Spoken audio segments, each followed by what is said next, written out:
Good evening. আজকে আমি বানাচ্ছি আলু দিয়ে চপ দিয়ে ভেজ চপ। তো এটাতে আমি দিয়েছি ধনে পাতা, গাজর, আলু আর মশলাতে দিয়েছি রসুন, পেঁয়াজ, আদা, তারপর কিছুটা জিরে, মিষ্টি জিরা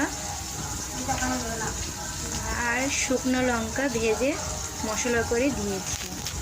আর এতে নিয়েছি চালের গুঁড়ো, কুরকুরি,